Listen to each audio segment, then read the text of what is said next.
welcome to NWA Connie Corso's podcast, where we talk all things dogs.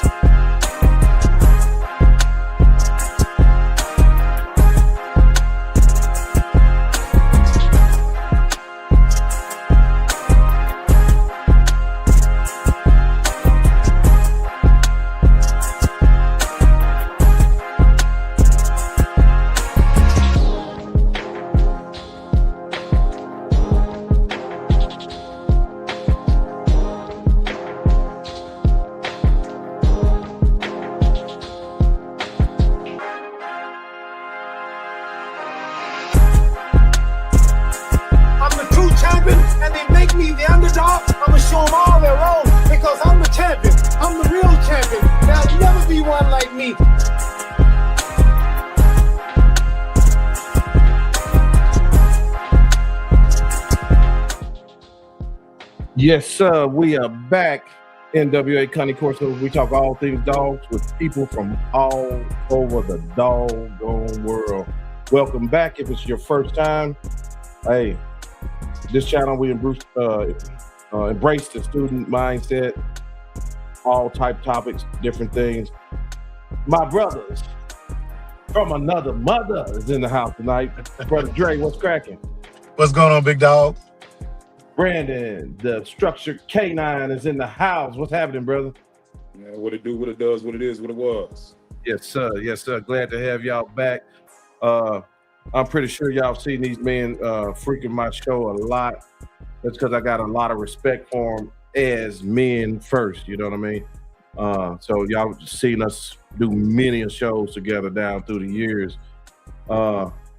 Dre, you've been kind of quiet lately, but I see you've been popping back out. How you doing? Hey, salute to the Shogun Army. Salute to the Shogun Army, man. On YouTube, yeah. So I got quiet. When you're quiet, that's when you're working. When you start talking, that's when you're talking about what you already did, right? Or what you should have done. Yeah. So I'm back talking again right now because I put in work, and we back in Texas right now. Set up the final spot that we're going to be for our kennel, for our work, for our breeding program, for our confirmation. Everything is going to be based right here in San Antonio. I'm currently right now, working out of my hotel room. So I'm in the car to do this live with my brothers tonight, man. But I'm excited and I'm ready to get back into it. Let's chop it up tonight. Brandon, talk to him. Yeah, man. I mean, same thing. I talk. I do a lot of talking while I'm working. Oh shit, man! I be trying to piss people off a little bit, but it's the same thing, man. I don't know if you have noticed, I haven't shown my facility in a while, and that's on purpose, because what I'm learning with the internet is not to give the haters more power than they deserve. You feel what I'm saying? Absolutely. So I'm learning that balance of showing the process, but not doing my best to not allow people to have so much negative to say, because it gets to a point where it overshadows all the people that actually love what you're doing. You see what I'm saying? Mm-hmm. Yeah. So I'm learning that balance, man. So I got some major changes that have happened at my kennel that I haven't shown yet, that I will be showing by the end of the week. Still a lot of work to do, but a lot of progress has been going on. You feel what I'm saying? So yeah, man, just still working. That's what's up, man. We're gonna do about 4 topics I want to talk about tonight. Different things, random things. But you was talking about social media. I want to start there. Boy, damn dog trainers, boy. Boy, y'all dog trainers be in the news. And hey, man, I think the dog trainers are way more powerful than the breeders. It's interesting. There are some channels, there are some platforms on the breeding side, just on the dog side. I would say a lot of their numbers is casual people. You know what I mean? Just casual. Then you got the next level people just kind of serious. Let's go. When you're in the podcast arena, it's a bit more of a serious arena, and it just ain't just about fluff. You know what I mean? And all three of us have our share of ups and downs, depends on how you look at them online. A lady posed a question in the group, Miss Sharon. How does she pose that question, bro? What she said is all of these discrepancies are beefs in online real. Is that is that how she kind of put that? I didn't see that. Yeah, I think I tagged you in it where it was basically like she was asking. Yeah, she said, like, is some of this social media stuff, is it real or is it just for attention? And this and that. What in your opinions, when we have like different gripes, are all of them legitimate in your experience with social media? I'm gonna jump on that one first, Brandon. Okay. I would say in the ones that I personally, I can only speak from experience. From the ones I've personally been in, not one has been handled in a legitimate manner in its entirety. There may be aspects that the lie is cloaked in small truths, but I'll give you an example. Most of the time with trainers, it's two trainers talking about what the third one can't do appropriately. And in all honesty, when I look at it from a training perspective, if what they're doing works for their client and their client is pleased, it doesn't matter what another trainer has to say. It does not matter what another trainer has to say. Or if that trainer is training their dog and they are pleased with the results from their animal, they're not talking about another person's dog if they're happy with the results of their animal. They're busy working the animals. And if I am going to give feedback on another trainer, it will be at somebody else, either that trainer's request or the request of a person asking for a personal or private assessment of what I see going on in that situation. But as far as the pointing the finger game, you ever seen that Spider-Man meme where everybody pointing the fingers at each other? Yeah. That's what these internet beefs seem like. They're illegitimate, in my opinion, and they have no merit because everything I deal with is a meritocracy, merit-based. Can the dog do what you say it's going to do? Yes or no? And I'm leaving it at that, brother. Right. Got you. Brandon, what is your thoughts on your experiences with? Oh yeah, you have a lot of Brandon. You especially, you have a lot of people kind of like call you out a lot. Yeah. I think it's a little bit of everything, man. I think it's because I'm looking at the post now. You know, she said, "What's your thoughts? Do dog trainers do this to gain followers and publicity?" So, yes. I think a lot of trainers will use, for an example, right, the situation, and I ain't gonna name the guys because I don't want to wake a sleeping bear, so to speak. Right. You know, that whole situation with Justin Rigney, how he, felt like he was the dog trainer police, with the situation with the fellas that was doing the event down in Georgia, and they tried to make it seem like, they was they made it bigger than what it really was. I don't know if you guys know what situation I'm talking about. Oh yeah, But I remember. Yeah, I remember that with Hotel K. Yeah. So, he does his reviews. And the reality is what outside of social media, right?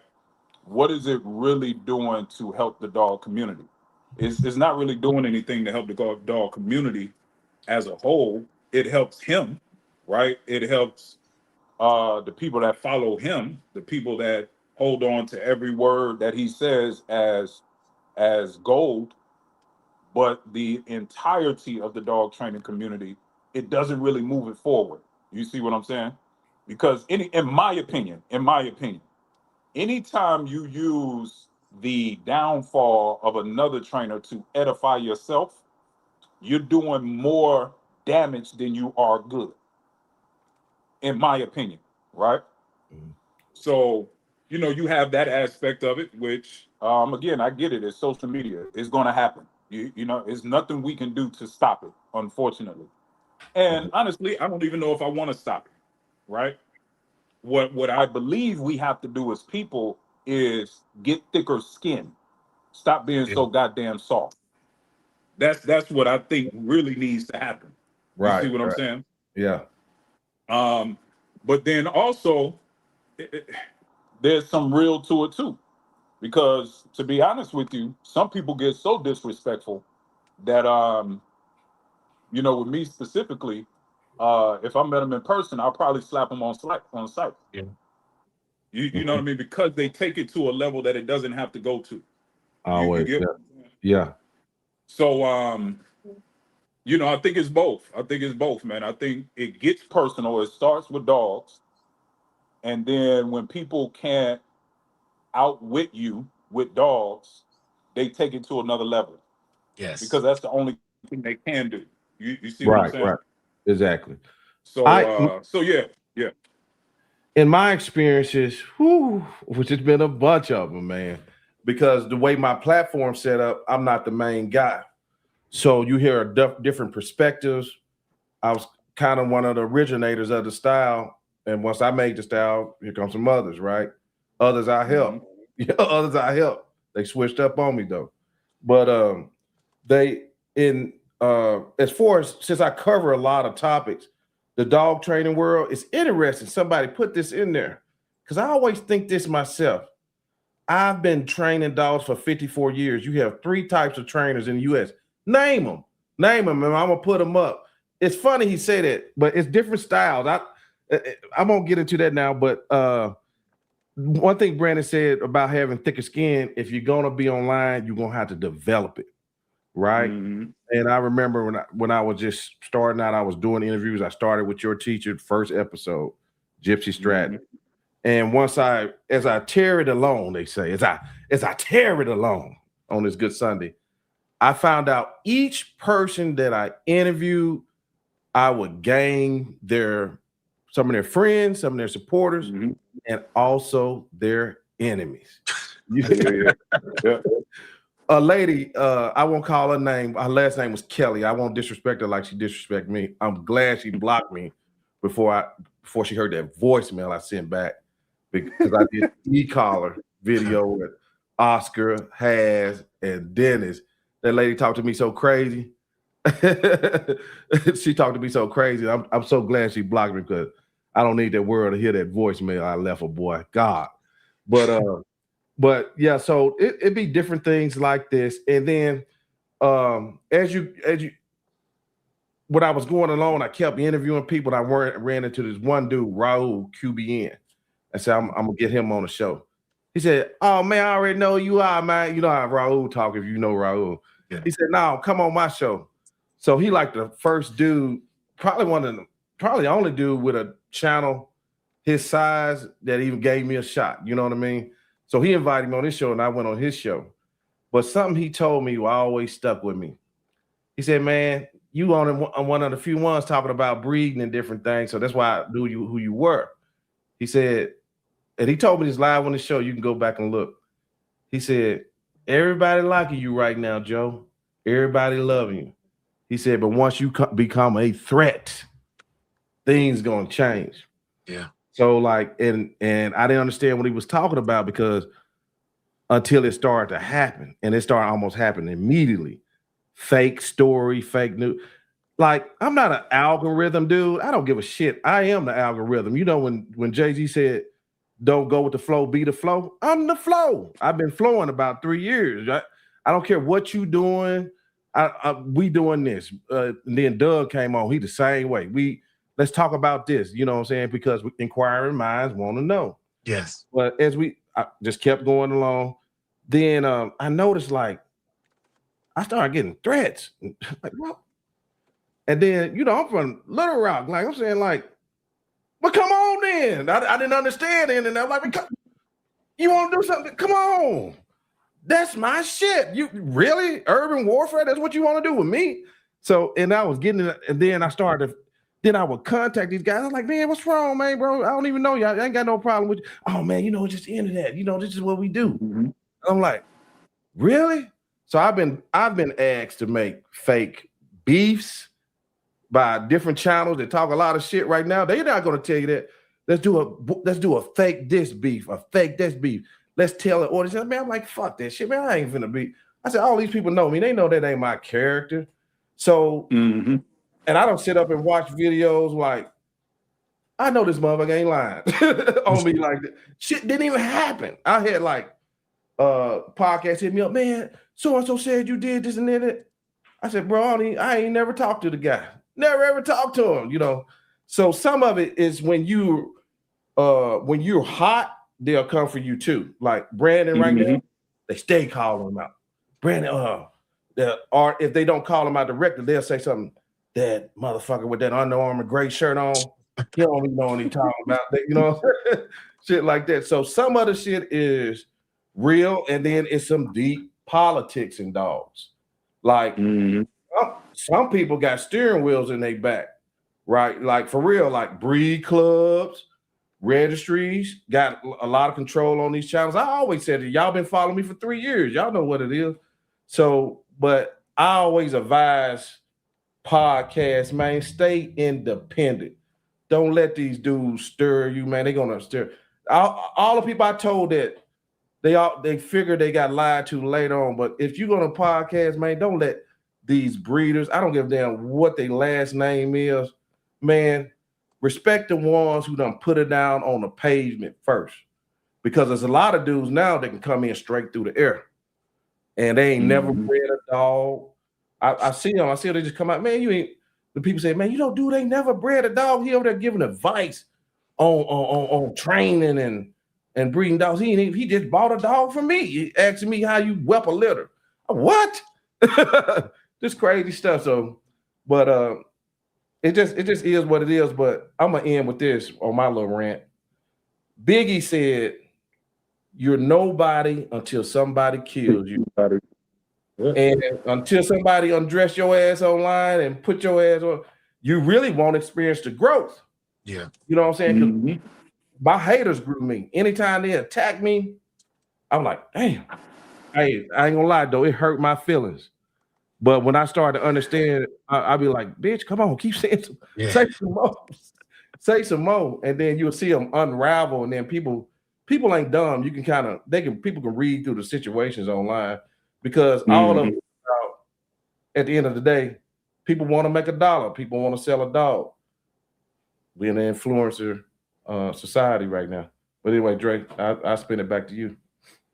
Yeah, so I think that typically because I ran with such a large crew in the beginning online, those ones, the ones that turn on you like that, those ones do sting a little bit because I physically can reach out and touch you. I know you. And so with those ones, that is real. Yeah. That hurt. But that's something else too, Dre. When you got these platforms, people would try to use you. Yeah. You know what I mean? And so like the kind of the style platform I run, it's more about the guests. If the guests say something, you know what I'm saying? Hey, they're gonna come right back to you. No. You let him do it. No, I didn't. So that's one thing about running with a crew. That's tough. It's a couple guys like you online that have groups with y'all, and so that's in itself is dangerous because I know the type of flack I get just by myself. Yes. Yeah, you know what I mean. So, and I can only assume with us being guests on here, you know, it's like, why would you have that guy on your show, Joe? You know, everybody wants to tell you what to do with your social media. Oh yeah. Except what is working. Do everything I tell you except what works. Everybody was executive producer until you ask what are they doing. What are you doing? They got nothing. They like Whitney Houston. They don't have nothing. And I think another thing that causes beef is there are a lot of people. I see Brandon. He pops up on my timeline without me trying to look. I don't have to seek either one of y'all out. And I know if I don't have to seek you out, the general populace, if dogs are in your algorithm, both of y'all are popping up. And I'm certain I'm popping up in people's stuff too, right? And what happens is there are people that don't think you deserve the right to speak in the arena that you're speaking in. And even from a military aspect, right? Because of my rank, there are people who want me to say things that they would say given my shoes, if they could walk in my shoes. And so a lot of my beef comes from, you won't be the figurehead I need you to be for my agenda. You won't push my you've earned the right that people actually listen to you. You won't push my message. Shame on you. I hate you. You ain't nobody. You Right, know nothing. You're green. You're new. Listen to But Dre, I'm y'all. green enough that you know who I am. And if you didn't find me in my comments, Right, because I don't go anywhere but here in the Big Hills channel. So if right. you found me in my comments, you want me to know you exist. Hey, let me say Mhm. something. Any of you young men, anybody who ever known me, if you ever wanted to podcast, I've never been one to hate.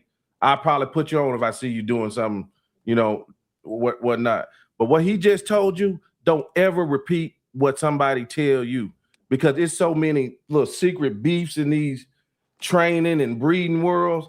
Don't ever repeat it. It's best for let the man say it himself, because once you lose credibility on this here and your audience don't trust you, bro, yeah, done. Yeah. You'll be scrambling back. That's my only message I tell you guys is doing style podcasts like that. Let them say it. Don't you say it. Let them say it. Don't gravitate to getting in the click. You know what I mean? It's better to be alone. You gonna tell on yourself? You gonna tell on yourself? I don't think so. Don't click up and one thing I was quick to do, because I wanted somebody to do this for me, I was quick to endorse people who hadn't earned the right to speak on the internet either. Mm-hmm. Just because they looked like me or said one thing that I like, I endorsed them. And it came back that they were not credible individuals themselves, and they showed it quickly. Mm-hmm. And they showed it quickly. Mm-hmm. Things I look for are men with, I don't care if we agree, we don't have to get along. Just be a man with standards. Right. I prefer to be around people I don't want to be around. The people like, I hang around you too much and we get nothing accomplished. I don't want to be liked. No. Yeah.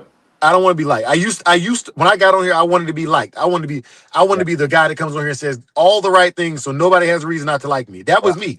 And it shows in my body of work. And each year that I've been on the internet, you can see me progressively get to the point where it's like, I don't even want to know you. Mm-hmm. I don't want to know you. If you're going to know me, then we have to be transactional. And I'm not saying monetary. You have to have a level of knowledge where where the transaction of our intellectual property is worthy of my time. Mm-hmm. Now, I have a group for my subscribers, for my members that pay, and they have a WhatsApp where they can send me group chats and get answers. That's also transactional. But what it is in my first couple of years, every beef I had was from letting random people call me, talk to me, get me guilty of collusion by just simply being on the phone with them, saying, "Hey, I talked to Dre on the phone. I called him. Hey, Dre was there." And for 2 hours, I would let these guys talk. For 2 hours, they were talking to me. Basically, I'm being their soundboard, and then they would go on the internet and say, "Yeah, man, Dre, ask Dre. Dre said that." No, Dre didn't say any of that. You just listen. I just listened. I gave you what I thought. As a human being, I'm a sociology major. I gave you what I thought you needed. I thought you needed a listening ear, and what you were looking for was corroboration. But this is the thing too, Dre. Me and you wouldn't last long online if we told half of the stuff we knew about. We wouldn't last long in real life because people would try to take you out, Joe. Yeah, we'll already be done. So you know this about that situation. You don't go over there and tell that situation. You got to keep stuff. You know what I mean? Because some of it is unnecessary. But anyway, I asked a gentleman about what did he mean when he said there's three type of internet trainers. And I'm gonna throw this one right at Brandon. But this is what he said. This is Keith Russian, KVNPK. He sounds like he's a dog trainer. Y'all give him a look, see what he got going. Somebody said smack the shit out of him. Okay. Hey, Angelo. He was talking about when I said I would smack somebody on site. Yeah. That's what I used to think it was on, but until I learned it was a game, you know what I'm saying? But he says the three type of trainers he's talking about is internet trainers, sports trainers, and pet trainers. Okay, Brandon, let me let you take off on that one. Why y'all always take a shot at the sports trainers, man? Well, I think what it is. So to address that directly, I think there's some truth to it. Okay. You have a lot of these and I forget this lady name. She pops up on my algorithm all the time. She calls herself a dog behaviorist, and she has all of these titles and shit like that. But when you go through her page, you never see any content of her actually training a dog, right? It's all content of her critiquing other trainers, right? Like you never see any content of her training a dog, right? Yeah. So that to me is an internet trainer, right? Because you could Yeah. actually be a good trainer on the internet, right? Because I mean, it's 2026. Like if you're not on the internet, you probably, you probably a little retarded in my in my opinion. You know what I'm saying? So you have those people that have all of the right answers, but they never actually show you what they're talking about. They have all of the correct theories, but when it comes to application, you never see it, right? So those are the internet trainers. Now you have the sport trainers, right? Now, in the beginning, right, when I first popped up on the internet and I was coming in hot, all the sport trainers hated me, right? Because they thought I hated them. And that wasn't the case. My goal, and it still is my goal to this day, is to separate performance training and real life training, right? It's two totally different things, right? Yeah. That don't mean sport training is bad. And I say it all the time. I admire, I respect, right? It actually motivates me sometimes, right, to see the level of dedication that they have to something that, to be honest with you, they make no money doing. The overwhelming majority of them make no money doing sport. That's why it's hard for me to commit to it. I just don't have the time to commit to something and put that much hours into something to make no money. I can't do it. I just can't do it. As much as I admire it, as much as I respect it, right? It's just way too much dedication for no money, right? So, but again, I love the sportsmanship of it, right? I love the dedication, right? I love the consistency, right? I love the discipline. I love it all. But what I also know is, and I'm talking specifically about protection training, right? What I also know, when you in them alleys in Chicago, right, in Little Rock, in Memphis, all them places, all them rules that's in the sport world, they go away. They don't apply. So now we talk about real training, right? Or street training, right? Compared to performance training, right? Now, don't get this again. This is not to say that some of those performance dogs will not get down in the street, because they will. The major issue that I have with sport, right? The major issue is they neglect the handler. That's my major issue with sport. They do not give enough information to the handler on how to handle their dog in real life. At least not based on what I see on the internet, and based off the people that I've actually been in front of in real life that are, I'm going to say, sport-based trainers. They give very little to no information to the people that they're training these dogs for, how to actually handle their dog, I'm going to say, in a defensive manner in real life. When I'm saying the two are defensive two manner, different things, though, Hecker. huh? I mean, the two are two different things. Sports is Yes, sports. but that's my problem. You got a lot of sport trainers that are posing as protection trainers. Okay. That's See, the problem. I don't know that part. You know what I mean? I don't. Right. You have to enlighten me so I can get. Yeah. Well, the problem is, just because you can get a dog to bite a sleeve in a suit, don't make you a protection trainer. Right. In a lot of cases, a lot of these guys are just bite test dummies. Okay. Just being honest. I see where you're going. Yeah, I see what you mean. Get what I'm saying? Just because you can catch a dog on a sleeve Just Right. because you can catch a dog in a suit, don't make you a protection trainer. A lot of these guys are just decoys. That's it. I got you. The Okay. overwhelming majority of them are just decoys. They're Hmm. not actually trainers. Right. Because a lot of these guys, if the dog don't come pre-packaged with a full grip and aggression from 8 weeks old, they can't train the dog. Hmm. They can't develop that dog into an efficient and effective protection dog if it didn't come out the womb wanting to bite everything in sight. Hey, wait a minute. So, hey, watch out now. I noticed it's trainers that they almost commit suicide Mhm. because it's only seen that they can only train certain types of dogs and don't let it be a mastiff. Oh, they hate that shit. Oh, they hate him. They hate him. So, is that it? Are you telling me, from your perspective, some trainers that say they hell of a good limited?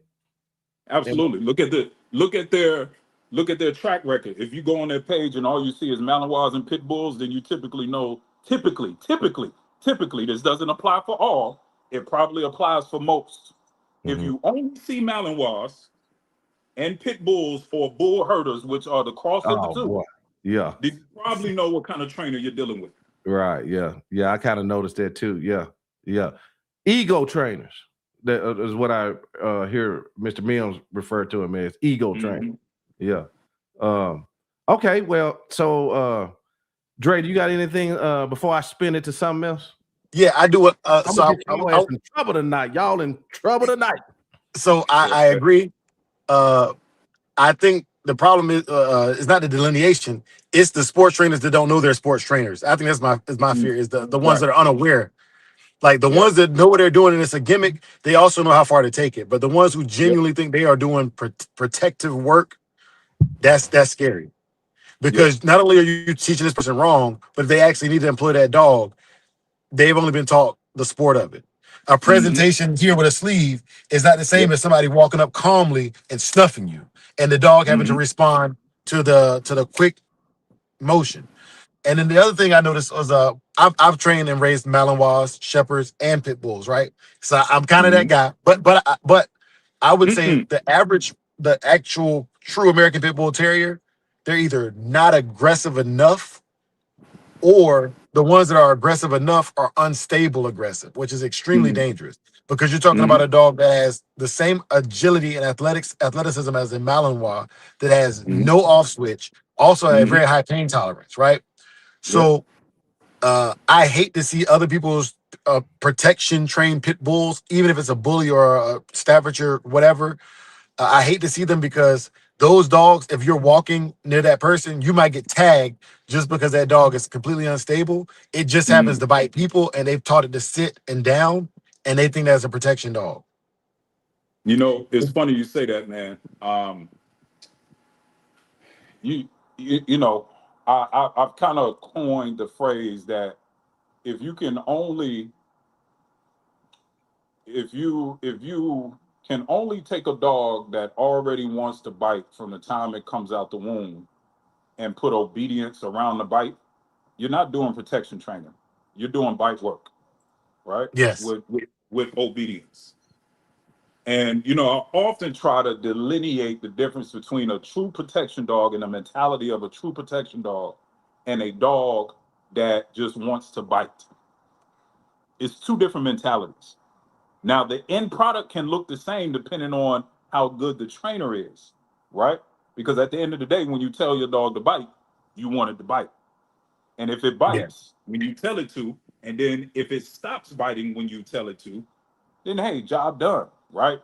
But see, again, what differentiates, in my opinion, a real protection trainer and a performance trainer, right? And notice I'm using performance. I'm not even saying sport anymore because I don't want to develop a negative connotation to sport trainers, right? I don't, I'm more conscious about that now because I don't have any issues with sport, right?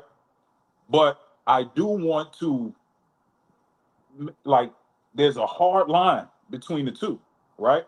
And generally what separates the two is how the trainer also trains the handler how to handle their dog in a defensive manner, right? This has nothing to do with the mentality of the dog. This has everything to do with how you tactically handle your dog, right? So that is the clear separation between the two. Because we all know we can go online at any moment and type in protection dog, and 99% of the videos you're going to see is a person restrain, and then let the dog go. That's not protection at all. That's apprehension work. Yes. And you're not a police officer. You're going to prison if you do that in real life. You're going to prison. Yeah. I don't care what nobody say. Me personally, there's not a scenario you can give me out in public, even on your own property, right? There's not a scenario you can give me to where it is legal and lawful to restrain your dog on a leash and then let it go. Unless the person is actively coming towards you and presenting life-threatening gestures, meaning he has to have some type of weapon in his hand, right? Or her hand that can harm you or the people that you're protecting. That is the law everywhere. Right. Everywhere. Yeah. So, you know. I feel you. Let me say something before we move on, boy. Hey, last couple of weeks, man, we've been having a lot of negativity in dogs. I'm talking about in the Corso world and different things. Just a lot of little beefs, like people raising up, bullying folks. Hey, I'm just gonna tell some of you guys is if you're showing your dogs, if you're doing the obedience on your dogs, some of these dudes and these gals and these guys are just kind of causing rifts and stuff, telling people not to. Why would you work with that? Man, it's time out for this shit. You got to jump on their ass. Sometimes you got to bully the bully. And I don't believe in no snitching. You know, I'm still a hood guy in heart. But ain't nothing wrong with telling it. Tell on them, man. If they blasting bullying you, man, and y'all and all that AKC stuff, report it. I mean, you ain't got to take people blasting your face across screens, bullying you, putting your picture up and all this old crazy stuff. Tell it. You know what I mean? Because a lot of it is, a lot of these guys like soft targets, women. You know what I mean? Women. You know what I mean? And there's a lot of women bullies too. Check their ass. I mean, that's the whole thing you can do now. We get all that old. Guys, we got to stop. You know what I'm saying? Look, I mean, because I know everybody a difference in opinion, whether they like the AKC or not, but we shouldn't deter people from coming together, doing shit with their dogs. Let them do it. You know what I mean? But if the bullies keep bullying, bully the bully. You know what I'm saying? I know a lot of y'all don't want to, and we older now, we got jobs, and a lot of us got do well in life. You know what I'm saying? We breed dogs because we like them. We just don't turn them out. We participate in different things like that.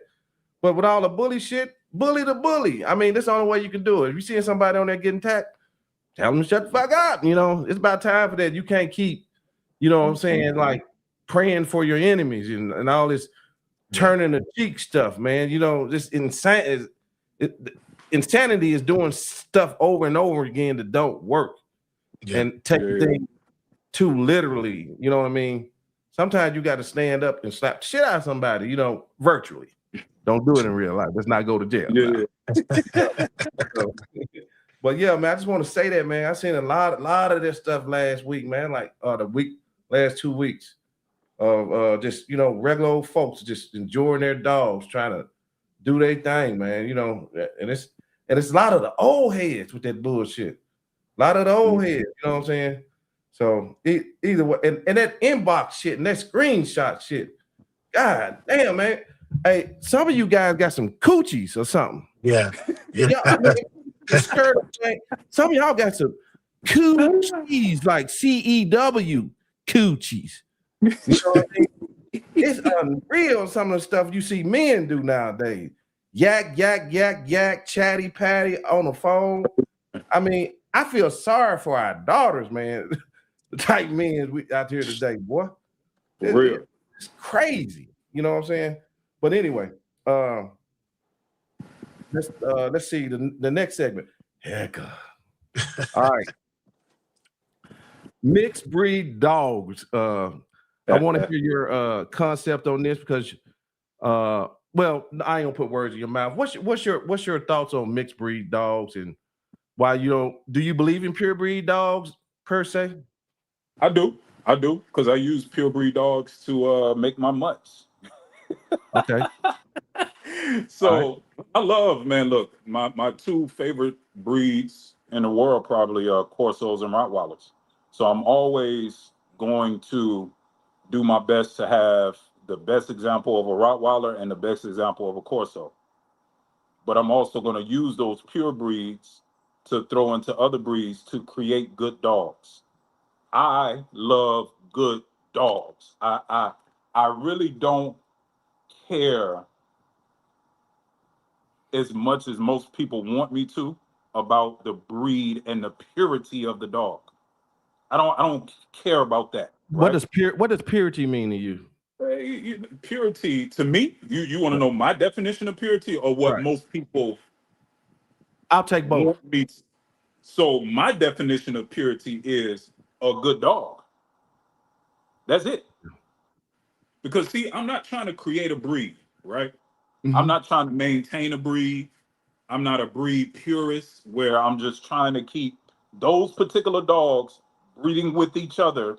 And if you use that dog with another dog, you've destroyed the breed, right? This is what these wackos say online. Like if I take a male Rottweiler and breed it with a German Shepherd, I've destroyed Rottweilers. How? I can still take that male Rottweiler and breed it to a female and make pure Rottweilers. Even if I breed a female to another breed, I could just breed that female again to the same breed and create pure dogs. But see, this is the mentality of these retards on the internet, right? They think I'm destroying breeds because I'm crossbreeding, right? Mm-hmm. And the truth of the matter is, these large organizations that they all love are destroying the breeds more than I am. Oh, yeah. You got your rescue hustlers. Yeah, they're destroying the breeds more than I am. So for me, right, this is why you don't really see me advertise puppies like that. I get people that call me and ask me for puppies all the time. I'm talking about every day, at least two people. Hey, how much you want for Rottweilers? How much you want for Corsos? I send them to other people. If I was really a puppy mill like people try to say I am, you'll see litters of every breed. I have a litter every month just to sell puppies, right? But for me, when I breed, I'm breeding because I'm breeding dogs for the goals that I have. And I just want good dogs. I appreciate good dogs. So when I get two dogs that complement each other, I'm not looking at the breed. I'm looking at the character of the dogs. That's all I'm looking at. Okay. Well, let me ask you something, man. All right. So Gypsy Stratton, your teacher, which goes back to Scorpio, the creator of the Canis Panther, right? Mm-hmm. Now, that dog was made for a purpose. And I think you would agree that today they pimping the purpose. I saw a lady on documentary TV. She said, I put a Bordeaux and I put a Doberman. It's a Canis Panther. Now, was that the vision of Scorpio? And was that the standard of Scorpio with a Canis Panther? What do you think about that part? I think it's crazy how a lot of those same type of people, right, called Gypsy, Scorpio, I'll always forget the other guy's name that was involved with it too. Most people don't know his name. I got to get his name because I Was it always Lieutenant Earl Jones? No, it wasn't Earl I Jones. wasn't Earl. Okay. What's his name? He was a Spanish guy. I forget his name, man. Okay. But anyway, they called them backyard breeders. They said they was destroying dogs, right? Everything people say to me, they said it about them. But now it's funny how you got multiple people out here imitating what they've done. Not using the dogs, not using the formula. So you got some people that originally got dogs from them and then added other stuff into it and changed the entire what you call it of the dog to fit what they wanted and took the name. The same thing that they do with every other breed, right? Same thing they do with every other breed. You got people out here that are breeding so-called Canis Panthers that are totally different dogs from what the original dog is. Because Lori Berg is still breeding the original dogs. It's not like the Rottweiler where you can't go to the guy that created the Rottweiler and say, hey man, does this dog fit what you wanted this dog to be? You see what I'm saying? You can't go to the person that created the Dogo or the Pit Bull and say, hey, these guys that's putting this dog, is this what you wanted this dog to be? Right? You can't do that. You can go to Lori right now and ask her, what is the standard of the dog? Right. She's still alive. Yeah. But you got people that are creating a totally different dog, stole the name, but will call them backyard breeders. Right. You get what I'm so it's just weird to me how you get all of these elitist type people, right? Where they get some kind of clout in the dog world, however they get it, it is what it is. And then they use that to try to humble other people. Right? Those are the people that when you see me talking crazy, those are the people that I key in on because I smell them from a mile away. So yeah, man, for me, I produce dogs that I like. That's it. Right. I don't produce dogs to sell puppies. But you don't have a problem per se, okay, but people that breed Corsos and they have a standard that they shooting for, you don't necessarily got a problem. Okay. No, I don't have a problem with it. The only issue that I have with it is too many standards for the same dog, which is why I choose to produce the dogs that I like. That's with every dog. Well, I always say, bro, like, I don't know what it is over here in America, whether it be the Pressa, whether it be the Corso. Lucas Lopez, my bad. Lucas Lopez. Somebody just said it in the comments. That's him. Yeah, Street Rocks. What's cracking, brother?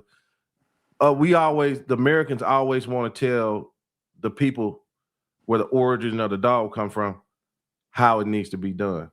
That's a repeated pattern, just throughout selected. Now I got a little different. I think that pure breed thing,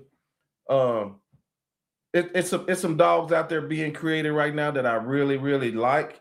And I like purposeful dogs, even like Samba Kennels. That dog, Chic Nim and all that.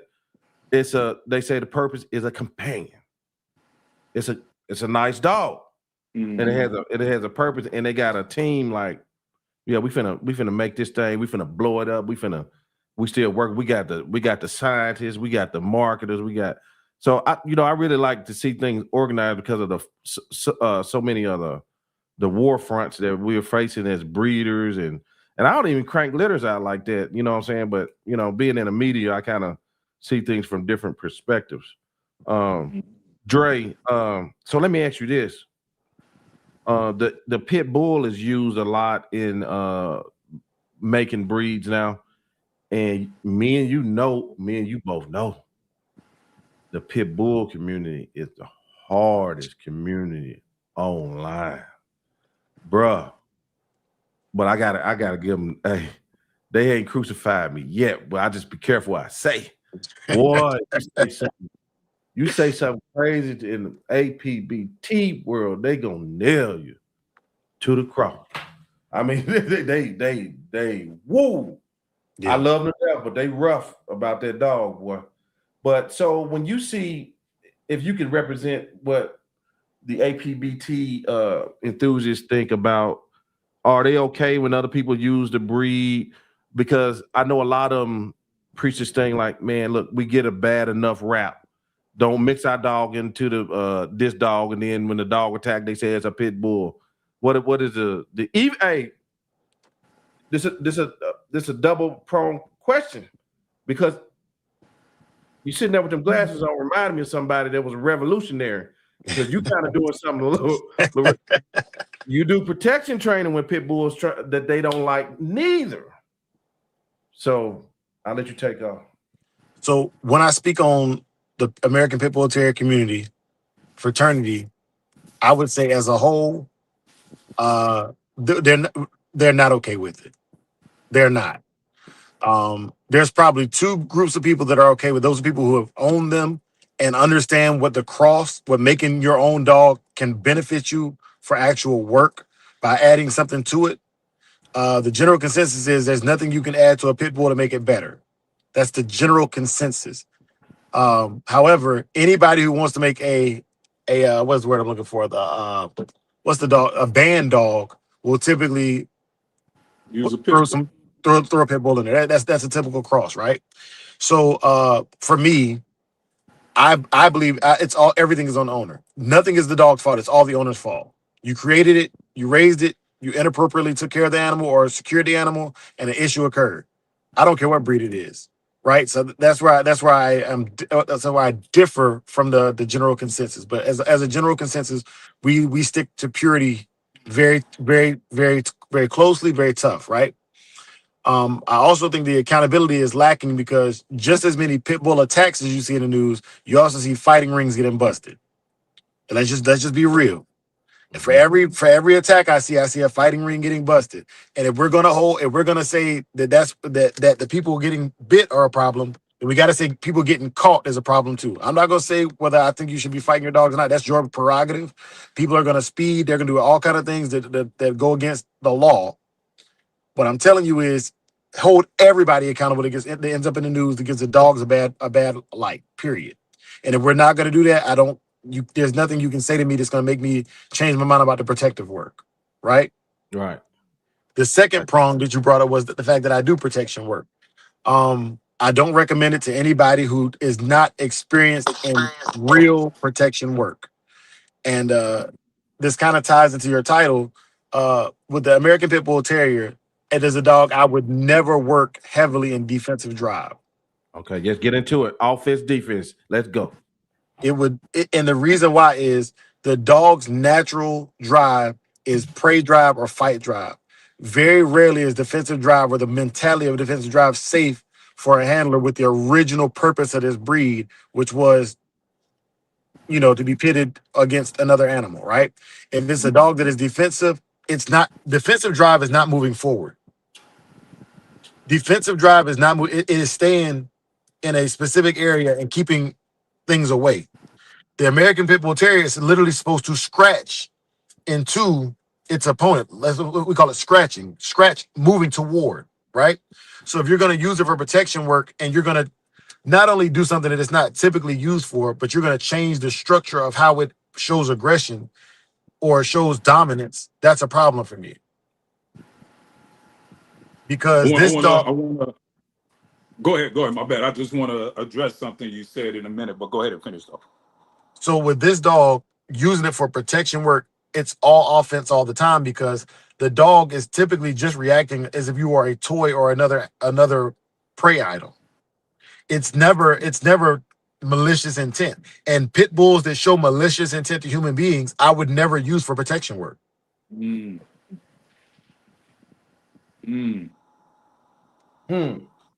But I was talking to schoolboys the other day, as much as the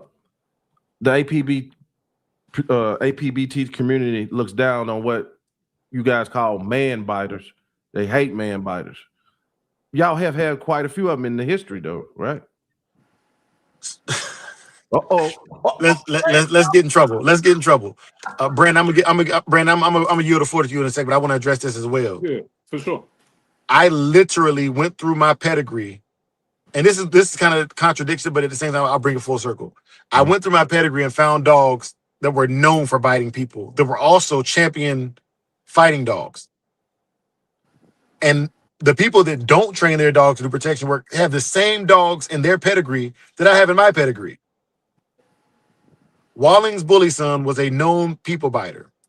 Bolio bit a kid. Chinaman was an excited biter. So when I see those things as a protection trainer, I say, okay, all of these dogs have what in common? The propensity to bite a human being. What I have to find is the right level of willing to engage a human being, but not willing to just randomly assault a human being. And I learned that the Chinaman Frisco dogs. Stability is what you're speaking on. You wanted stability. Stability. Stability, intelligence, the ability to identify friend or foe. Mm-hmm. But with the dog breed that's typically not going to be human aggressive, I needed a certain level of human aggression to be there to do what I'm trying to do. Mm-hmm. This is where I say breeding or understanding genetics does play a part. There are lines that don't have man biters that were used consistently throughout the breed. Mm-hmm. So with that being said, lines like Red Boy Jocko, great dogs, but they don't do well for protection work, in my opinion. Mm-hmm. The man biting or whatever you want to call it, it wasn't there. So now you're putting the dog into defensive drive to get it to bite. Mm-hmm. Right. But go ahead, Brandon. I don't want you to lose your train of thought. Hey, before you take off, Brandon, what's up, Pamela? We had a interesting conversation about the media. She's in the media. Baymax the Connie Corso. I'm pretty sure y'all heard of her. And I just want to say I'm so sorry, Pam, because I know I have caused you so much drama just being associated with me and Tony. So, but she takes it like a champ, and she's a great person. So, but Brandon, go ahead and take off. I wanted to open up the conversation a little bit more about defense. You said something that I believe is a misconception, and I don't think you did it maliciously, because I understand in totality what you meant. But for people that don't have the ability to discern, I'm going to say, because sometimes we get in these conversations and we kind of, we kind of say a blanket statement because we're just trying to get to a point. But specifically when it comes to defense, I like to open up certain wounds to make sure people have the correct understanding of what defense is, right? Mm-hmm. So you said that defense isn't forward, is more like stay in one place and protect, right? I want to add some color to that, right? And how I want to do it is, we can use any predatory animals, really. We can use any animals. We can use a snapping turtle, to be honest with you, right? Snapping turtles are very territorial, right? Very territorial, right? If you come into a snapping turtle's territory, right, he will move forward to protect his territory. Now, what he will not do is go past his dominion, right? Because his goal, once you come inside of his territory, his goal is to get you out of his territory. Once you leave that perimeter, right? We call that the threshold, the 360 threshold, right? Which is the 6 foot lead 360 around the human, right? Once you leave that, then in his mind, his job is done, right? But he will move forward, and he's willing to move forward if he's confident, right? And I say he, I'm talking about dogs, but I'm using snapping turtles as as the poster child right now, just to kind of open people's mind up to think about defense in a different manner than what most people think about defense. Because most people think about defense as, I'm scared, I need to get the fuck up out of there, right? That's how most people view defense, right? And it's the wrong mentality to have, right? Because again, if it's me, if you come in my house, I'm moving forward to get you out. And I'm going to do whatever it takes to get you out. And if you get caught in there, then you got to deal with whatever you got to deal with if you in there. You see what I'm saying? So defense is not necessarily just stay in one place and not willing to move forward. I will say they are not as motivated to move forward. I'm going to say for no reason. And when I say Yeah. for no reason, it's because the mentality of a prey animal is to go, right? Yes. It takes very little for them to go, right? But that's their mentality. So a defense-minded dog mentality is not just to go, but they will go if you are in their territory or if you are harming something that they care about. They will go. Trust me, I have sent dogs that I never do any what do you call it? Long sense. I've never Apprehension. trained it. Uh-huh. Never trained it. Soon as I drop that leash, you know what they do? They go get that motherfucker. Now it's not going to be as pretty as a Malinois or a pit bull, right? They're not going to do it as fast. The entries are not going to be as devastating, but they will do it. So I just wanted to clear that up a little bit. Yeah. And so I think you cleared it up very well. And you mentioned it earlier and kind of opened my eyes to it already. But what I was getting at was the drive. Because I look for certain body language. So when I say Yep. offense, the offensive drive of a dog, the ears being up, the tail being up. So typically when I think of defense, I'm thinking of like the mind state, not the action. What is the dog's physical body doing? Are the hairs raised? Is the tail lowered? Maybe it's flagging, but it's lowered. So when I'm talking about a pit bull doing any kind of protection work, any kind of bite work, whatever you want to call it, I only want them in that prey driven stage or offensive stage in that aspect. Not necessarily the parameters, but the mind state of the dog. You can defend your home and be in a calm state of mind, or you can be in a frantic state of mind and charge forward. But the mentality depends on the focus. Yep. And that's what I'm getting at as far as the dog. When my dog is moving forward, he's moving forward as if it's literally as if he's fighting another dog. Right? So it is aggression. It is he's offensively moving forward, but only when triggered.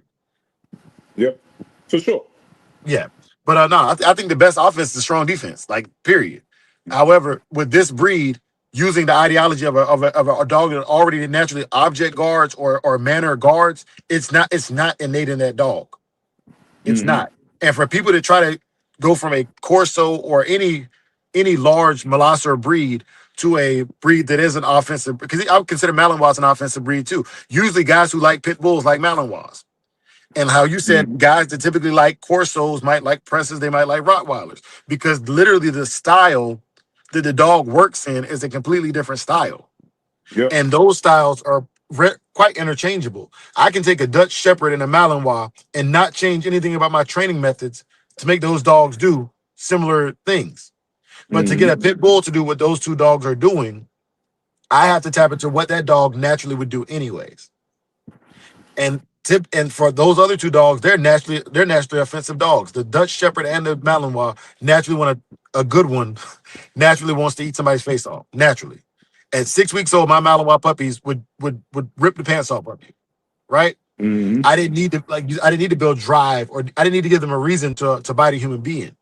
But that pit bull, to see the human frame as something that it's going to put its mouth on, and in a controlled setting, I had to find a drive, and that threshold for me is typically prey. Yep. I agree. Anything else on does offense and defense work together? Absolutely. Yeah, I agree. So can I jump on that with Brandon? Dog, even a good defensive dog has to have offense. And what I mean by offense is prey, right? Yeah. See, and that's another misconception that a lot of people have about my perspective on what I believe to be a good protection training dog, right? Why do people? Sorry, Brandon, I didn't mean to cut you off, but I got to.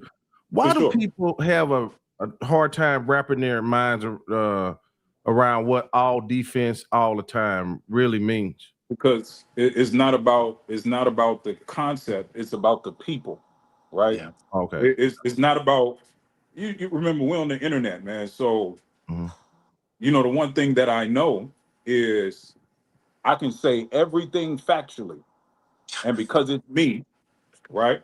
Oh yeah. It's still wrong. Right. You get what I'm saying? Right. One thing Gypsy told me when I first started working with him, he said, when people find out that you work with me, they're gonna hate you. Yeah. And he was right, damn it. Yeah. He was right. Yeah. All because of his philosophy on training, right? Because it goes against what's popular, which is the sport-based apprehension type training, right? That's what's popular, right? Right. If you're not doing that, then you don't know what you're doing, right? As if how I train didn't exist way before this new style of training came into play, right? That's how people train dogs because it applied to real life. But then when the shift happened, right? Everything that the old school guys did got looked at as, you know, backyard training, right? It got that negative tone to it. So now defense is very hard to find people that actually know how to train dogs in defense. Yes. And I'm not talking about agitation. Everybody knows how to do agitation, right? I'm talking about actually reading a dog and being patient and bringing that dog up bit by bit by bit. I ain't talking about bite work, right? Because that's, you know, now when you talk about developing a dog, it's all about bite work, right? It's all about teaching that dog full grips, pocket bites. That's what they call developing a dog, right? I'm talking about taking a dog that I ain't talking about an extremely fearful dog, right? Because you shouldn't be training that dog in any mode. I don't care if it's prey based. You should be training that dog, period, in protection training, right? I'm talking about a dog that may sit there and be like, I ain't really scared of you. I just don't know what to do. Yeah. Brandon, does every dog you train in defense, or do you have to employ other techniques? Okay. No, I use what the dog gives me. Okay, I got you. That's another misconception people don't understand, because I talk so much about defense because that's what I enjoy, right? But if the dog is like extremely prey driven, I'm not going to try to change the dog. I use what the dog gives me. You see what I'm saying? That's it. Now, because I believe a dog still has to understand defense, right? I am going to put the dog in defense, right? And the main reason why, and this is another thing that I believe is really missing in the dog training, dog protection world, is everybody has this notion that when you say protection dog, that means you're going to take your dog everywhere with you. You're taking your dog on a date. You're taking your dog grocery shopping. You're taking your dogs to the goddamn movies. You're taking your dog to the dentist appointment, right? Like everybody, like just have this unrealistic expectation that you have to take your protection dog with you everywhere. It's a fucking lie. They don't them damn selves. Them up, man, come on, man. I know they don't. Yeah, they don't. I know they don't. The dog be locked up just like every other dog they talking about. I know they don't, because when they're online doing the videos, you don't see their dogs. Motherfuckers don't be doing all that shit. You don't see their dogs.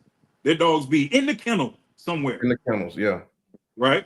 So what I believe is missing in a lot of these dogs, right, is territorial drive. That's why I brought up the snapping turtle. Yes. Right? Like a lot of these dogs that people are calling protection dogs, if you leave that dog at the house by itself and I walk up to the fence, I'm getting in that yard and that dog won't bite me. All I got to do is take a ball, toss it, dog gone. I'm in your house taking everything you got. Right. You see, when a dog has a certain level of defense, when the dog is pissed off, like, why the fuck are you at my gate? You ain't supposed to be here. That dog is harder to trick that dog. Right. Yeah. So calmly. I'm not trying to switch the subject, but she made a Baymax. So basically, protection dog isn't a therapy dog. She's making a joke. Therapy dogs go everywhere. But okay, let me ask this. So often we hear dogs ain't what they used to be. But when in history have you seen dogs do as much as they do today? All types of jobs. Well, I think what's happening is a lot of these dogs that were made for a specific job, a lot of those jobs are now gone. So now they're doing a lot of different things, which makes it seem like they're doing more, but they're really not. They're just doing a lot of different things that typically doesn't fit what that dog was made to do. Right? Right. So that's my point. Like when you hear that statement a lot, you got dogs, whether it be from sniffing police dogs that sniffing drugs, explosives. You got dogs for children sit to read to. We got service dog, therapy dogs. We got dogs doing. We got scent detection, article. We got dogs do everything nowadays. So I always when she said that it triggered something. I said, well, how can dogs be so weak now? What you know what I mean? We use them. Back in the day, it wasn't used for many jobs as they are now. And so yeah, well, that has a prong thing, especially because a lot of times we men and we like to speak on hardness and things like the dog being this more of an aggression thing, and dog could come to your yard, he bite your ass on, you step your ass in the yard and stuff like that. Now that's even a liability, right? So are dogs really weaker? Yes. Okay. In the concept of protection, and what I mean by that is, I'll put it to you like this, man. The last time I seen like a Doberman, I've seen many Dobermans over the years, but the last time I've seen like a Doberman was 40 years ago when my grandfather had him. Now, Man, you got Dobermans that tiptoe across the floor. They don't want to, touch a certain type of floor. Like they got a temperament. They got a temperament like Bambi. Man, you might well put they're very sensitive, and I don't want to just pick on Dobermans because there's a lot of dogs. Shit, Rottweilers are like that damn near now too. A lot of dogs have changed. I mean, but I'm really scared of that damn Doberman because I've been covering them, and people ask me what I think, and like you, I don't shit on other folks' dog, but with the state of the Doberman where it's in, man, DCM 1 through 10, man, I will have to be very. People ask me all the time about Doberman this, Doberman that.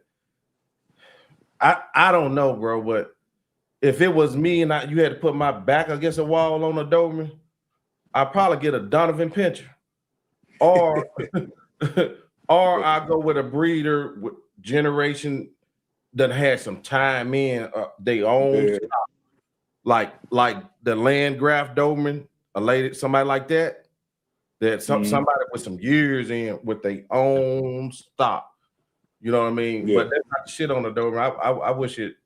I wish it well like a lot of breeds, because a lot of breeds have different things going on. And then there are breeds thriving, you know what I mean? That can't be touched, you know what I'm saying? Because some of them, the mentality of the overseers of that breed, like they just not going for it, you know what I'm saying? So, but in the country we live in, it's always going to be some kind of Corvette with the V6 in it. That's what we want. I mean, that's what a lot of people want. They can't handle a dog, but they want a dog that look like that. And even with me, a Doberman wouldn't look good on me. I'm a 6 foot, 250 pound black man. I gotta have a mask. Yeah. You know what I mean? So all that stuff plays a detail. But Last subject, guys, and then I'm gonna get out of here. Anybody got any questions on defense versus offense when we move on? Let me check. Dogs weaker or people weaker or both? Laugh out loud. Both. Caveman Both. and how? What up, caveman? I'm in Northern California, camping in the mountains. That depends on where you get your dog from. Straight soap opera for fairy tale. They think they live in the show days of our lives. That's because people not staying true to the breed standards and temperaments, just breeding anything. Okay, they doing inside talk. Okay, we're gonna shift. Like none of my guests know what the hell we're gonna talk about, but so this is something trainers were bringing up to me because of the e-collar wars, right? Dre, you use e-collar very much. Oh, Dre, we're gonna get into it. So e-collar wars. It's some people, and I get both sides, and I'm not against I don't use an e-collar for what I gotta do with my dogs. I don't, you know what I'm saying? For me to go to a really, really solid trainer, porch protection, the closest guy is Will Bond, and he down in my hometown, 3 hours away. So I don't do a lot of that. But Hecka, I'll let you start. Now, some random trainers say, ask them, why do trainers don't talk about all the dogs that they ruin? Because I do see this thing of like trainers and just getting rid of dogs. Why are they it's going through dogs? Explain that process. What do you know about that? Well, again, this goes back to the sports performance world aspect, right? Which to a certain degree, I get it. If you are performing, if you are a competitor, you want the best, right? So I get why those trainers go through so many dogs, right? Because they're looking for the LeBron James, the Michael Jordans of their breed, right? Whatever that breed is. Most of the times it's a Malinois, if we're being real, right? So I get that, and that's the downfall with buying puppies, right? You get a dog at 8 weeks, it's a different dog at 6 months and a year. You see what I'm saying? So you start seeing certain character flaws that didn't show up until they got older. And then by the time you see it, it's like, no, gotta go get a new one because this ain't got it, right? So I get that to a certain degree when you are in the performance world. But see, in the protection, this is another problem that I have when we talk about differentiating the difference between sport and protection. A lot of those dogs that are being washed in the protection world because they don't have enough prey drive or, all of this stuff that they're looking for now will be great protection dogs.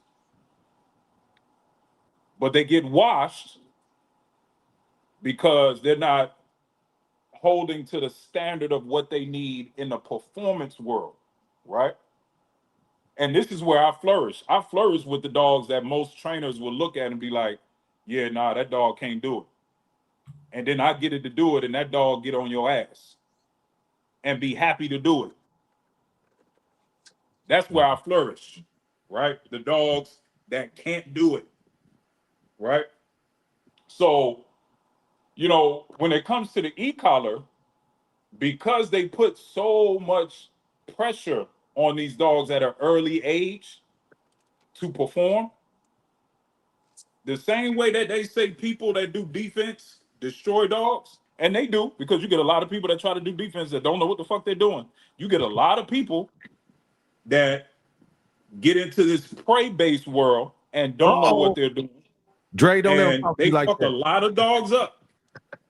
They fuck a lot of dogs, but you'll never hear about it. You know why? You know why you ain't gonna hear about it? Because it messes up the money. Yeah. I was just thinking so when they get done fucking the dogs up, messing the dogs up, then the dogs get rehomed messed up. What does messed up look like? Skittish, fit, scared. You know, it's a lot of things that can manifest, you know, in a dog that has been overworked, fucked up teeth because they done did too much bite work at a young age. It's a lot of stuff, man. It's a lot of stuff that you'll never hear about how many Malinois get their teeth fucked up from doing so much bite work. You'll never hear about it. You'll never hear about it. But I know it happens. I know it exists. Spinal compression, catching them wrong. Yeah. Catching them wrong. They call it jamming a dog. They ain't gonna tell you how many dogs get jammed. They ain't gonna tell you that. Yeah, thinking it's bad breeding or poor genetics, and it's actually the catches that are causing issues with the dog. I was talking about with Mims the other day, and what they mean when they say jamming, y'all, the people that don't understand, that's when them dogs be flying coming to them, you got to turn to absorb the impact for the dog, otherwise it affects the neck. So that's what they mean by that. Dre, you got anything you want to add to that? Yeah, so I've ruined my fair share of dogs. If anybody says they haven't, that's not a person I want to talk to. But I would say I put a high level of onus on the breeder, and here's why. As a person who has begun breeding dogs myself, one, you should never breed. If the person doesn't have an intention for that breeding, I don't want to talk to them about the litter anyways. Is what did you intend for these dogs to be, and why did you put the two dogs together that you put together? If you can't answer that question, the dogs are already ruined from day one, because now we're playing roulette with your money grab. Were they bred to be protection dogs?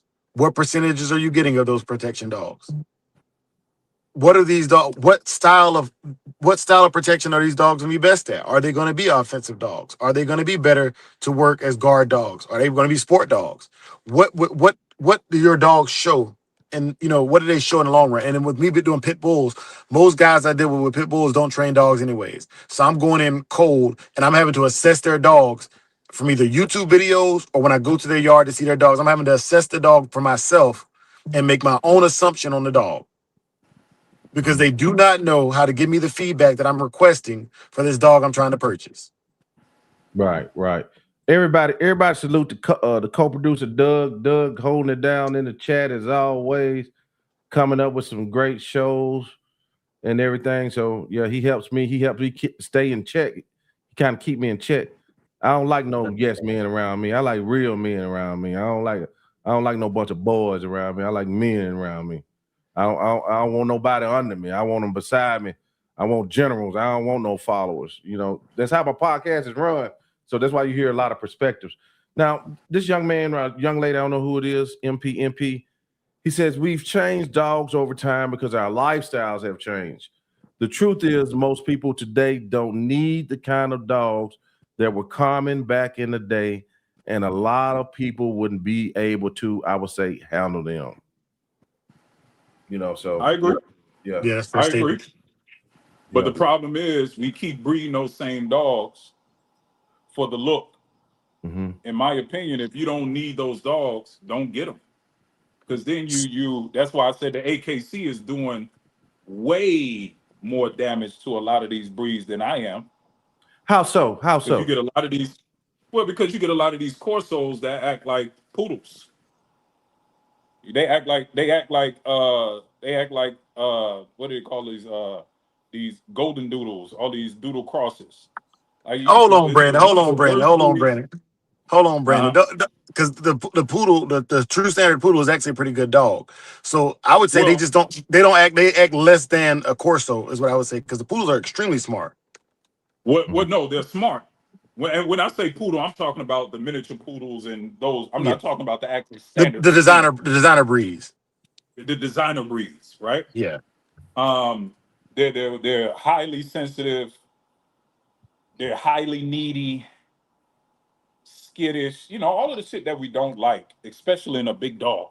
If it's one thing they make my ass itch, is a big soft ass dog. Oh boy, you from the South, ain't you? God, dog. That man say my ass itch. Boy, that's some South shit. Man, boy, that's one thing that overcooks my grits. Yes. Is a big, soft ass dog. Man, If you God, dog, small, I can deal with you, right? Because I ain't Mhm. really expecting much out of you. But when you big Mhm. and you soft, boy, it takes everything in me not to kick. I ain't gonna say that. Right, I right. ain't gonna say Well, that because Brandon had somebody some go sense. clip it and use it in the wrong way. I'm gonna But clip it. I'm the one gonna do it. but yeah, man, that's one. But that's because these big dogs ain't supposed to be soft. They big for a reason. Yeah.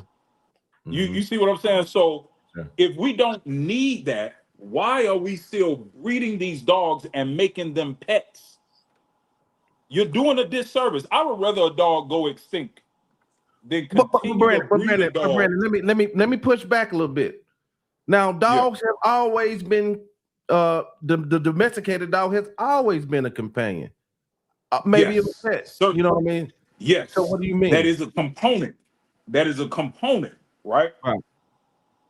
But the problem is they're too domesticated now, right? If the dog can't sleep on your bed, you are abusing a dog. Oh, If a okay. dog is outside, you're abusing a dog. Yeah. Mhm. You get what I'm saying? We've taken got what it you- way too far. Right. They're still fucking dogs. Yeah, that's true. Yeah, that's true. No, Yeah. Joe, If I gotta you get don't on your get head your for that dog one. food, Yeah. huh? I gotta get on Joe's head for that one. Because Joe, that question you asked, that was the devil's advocate stuff. Think about it, even in any aspect, as a man. What good is a man that can't change a tire, tie a tie, pay bills, build things? What good is he? Why are you Well, around me? Yeah, hey, I get what you're saying. I don't want a dog that don't do shit. If you're not gonna let me, if you're not gonna alert me about something going on, I can't have you. But still, companion, still companion. I mean, we're not doing the Oh yeah. same things we were doing with dogs. And let's be honest, it's been AKC dogs that done killed children. You know what I'm saying? so and being that I'm like this, devil advocate. The type of dog you want, you should go to that type of breeder that breeds that type of dog. Because like I said, you're never gonna stop the movement of the Corvettes with the V6. Mm, You're yeah. never stop it. Yeah. Yeah, I agree. And that's why you'll never catch me on the internet complaining about how people breed dogs. I just breed the dogs I like. You see what I'm saying? Even though there's a lot of people that breed dogs that I don't like, I'm not going because that's not my battle. I'm not trying to be the dog breeding police. Right. You see what I'm like? I don't That's true. care Yeah. that much. Right. You Right. feel what I'm saying? Right. But there's a lot of people that I look at. I'm like, what the fuck are you doing? And I Yeah. just keep Yeah. scrolling. I just Yeah. keep But, scrolling. me myself, I respect the true nature of what a dog supposed to be, how it was when I was coming up. My daddy wasn't no dog man, but he said, man, look, they grew up in the country. A dog supposed to do this for you. You're supposed to alert, keep people out, this and that. So now, like you said, now there are people like, if your dog is not in your bed with you, you're abusing that dog. It Yeah. is those type of people. A dog not getting in the bed with me. You know what I mean? It my children can't do certain shit, so my dog can't do it. You know what I mean? I don't get it. But yeah, man. So I think that's gonna be it, man. I think we nice little run. Hey, everybody, thanks for showing up tonight. A lot of y'all came out to hear these brothers and good things. And once again, Brandon and my brother Dre, man, I appreciate y'all. Closing remarks, benediction. Let's start with you, Hecker.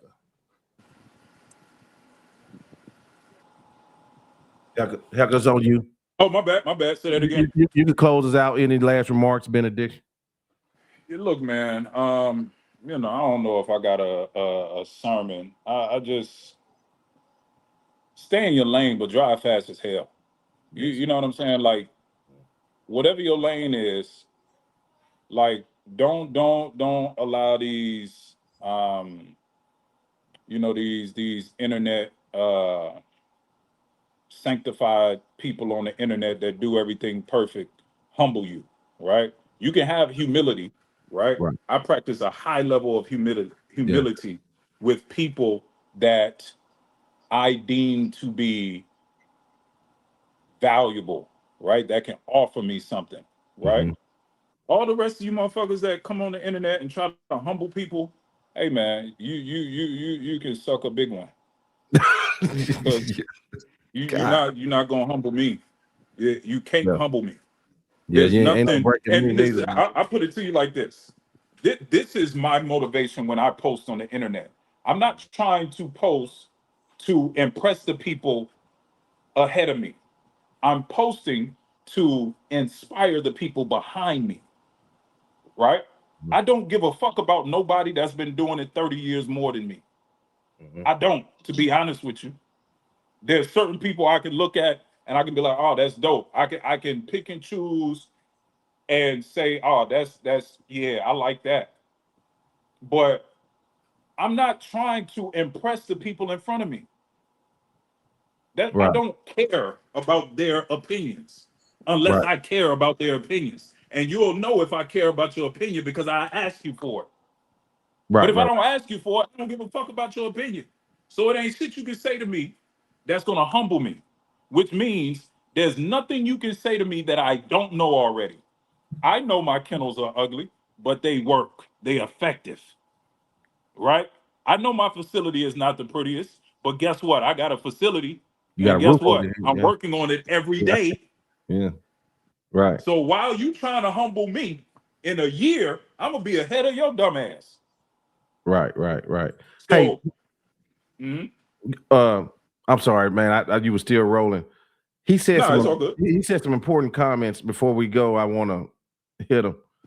He said, MP, I've always felt that we've done dogs a disservice in America. It just doesn't make much sense to me that the AKC doesn't follow the FCI or the breed standards set by the country of origin. If a breed, then he goes and says, was developed for specific, if a breed was developed for a specific purpose in its home country, it seems like those standards should carry the most weight.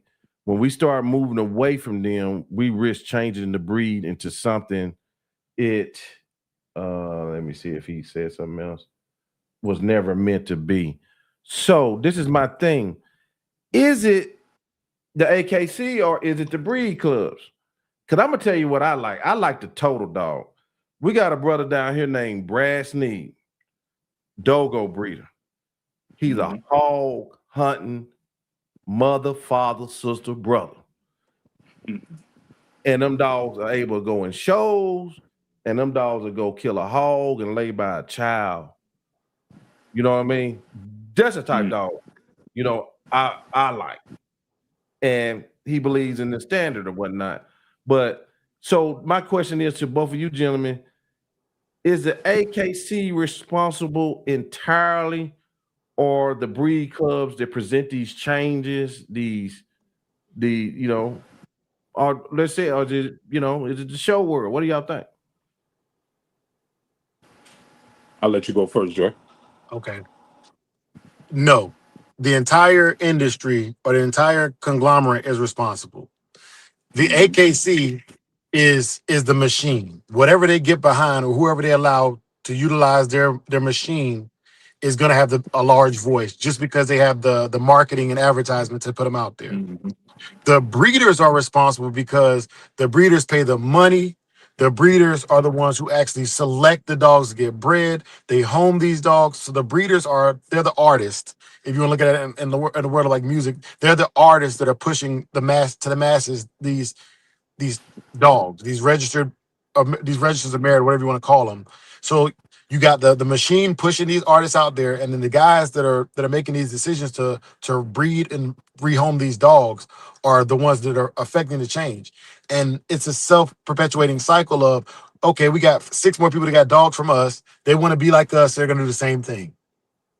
because most of us have a mentor or somebody who led us into the game, and if they were okay with mediocrity over meritocracy, and they were willing to breed just because for money or for clout or whatever reason they're breeding for, other than to maintain the breed standard, and they're every year they're coming up with a new draft class of these people that are doing the same thing.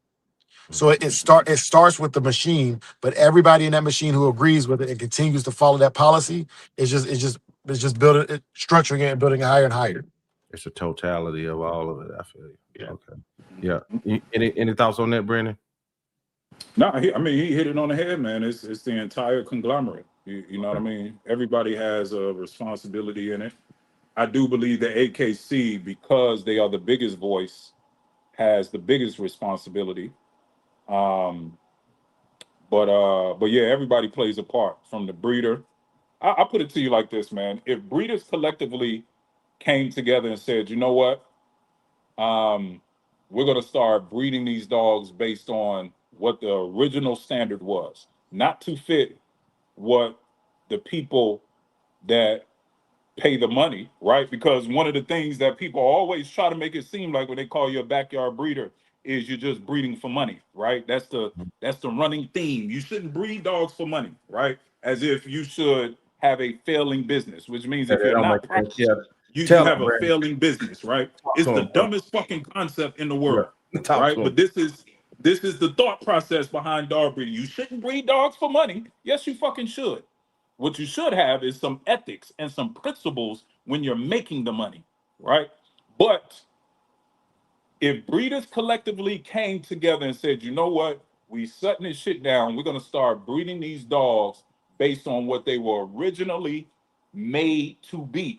If you can't handle that, you're not getting a dog from me. I'm not trying to change the temperament of the dog to fit into this pet world theme, right?